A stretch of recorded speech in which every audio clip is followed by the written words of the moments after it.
അങ്ങനെ ഞങ്ങൾ എല്ലാവരും കാത്തിരുന്ന ആ ദിവസം എത്തിയേട്ടാ കല്യാണം. അപ്പോൾ എന്താ പറയുക, കുറേ നാളുകൊണ്ട് കാത്തിരുന്ന സംഭവം നിമിഷം നേരം കൊണ്ട് കഴിഞ്ഞതുപോലെ തോന്നിയേട്ടാ. എന്തായാലും ആദ്യം നമ്മുടെ ഗ്രൂം വന്നു, രണ്ടാമത് നമ്മുടെ ബ്രൈഡ് വന്നു. ബ്രൈഡ് ഒട്ടും പ്രതീക്ഷയില്ല, അടിപൊളി ഡാൻസ് ഒക്കെ കളിച്ചു. ഞങ്ങളും കൂടെ ഡാൻസ് കളിച്ചു, കൂവി, അടിപൊളിയായിരുന്നു, അടിച്ചു പൊളിച്ചേട്ടാ. പിന്നെ ഞാൻ ഈ വീഡിയോ എഡിറ്റ് ചെയ്ത സമയത്ത് ഞാൻ ഒരുപാട് ചിരിച്ചിട്ടാണ് ഞാൻ ഈ വീഡിയോ എഡിറ്റ് ചെയ്തത്. കാരണം 59 സെക്കൻഡ് കൊണ്ട് എനിക്ക് എല്ലാ കാര്യങ്ങളും ഇതിൽ ആഡ് ചെയ്യണം.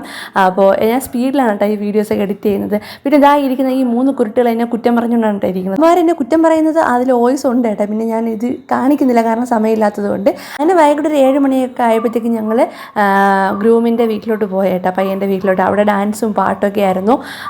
സത്യം പറഞ്ഞാൽ ഇവിടുത്തെ ഞങ്ങൾ അടിച്ചുപൊളിയായിരുന്നു. അവിടെ 2-3 ഡാൻസൊക്കെ ഉണ്ടായിരുന്നു കേട്ടോ. അങ്ങനെ ഞങ്ങൾ ഫുഡ് കഴിച്ചിട്ട് അങ്ങനെ രാത്രി പയ്യനെയും എന്നെ വീട്ടിൽ കൊണ്ടുവന്നതിന് ശേഷം രാത്രി ആയപ്പോഴത്തേക്കും പയ്യൻ്റെ കസിനൊക്കെ വന്നിട്ട് പയ്യനും പെണ്ണ് അടിപൊളി മൊട്ടം പണിയൊക്കെ കൊടുത്തിട്ട്. അപ്പോൾ അതിൻ്റെ വീഡിയോസ് എടുക്കാൻ ഞാൻ മറന്നുപോയി. വാപ്പായെ കൊണ്ടൊരു പാട്ടൊക്കെ പഠിപ്പിച്ച് അടിച്ചു പൊളിച്ചിട്ട്. അപ്പോൾ ഇത്രയേ ഉള്ളൂ. ടാ.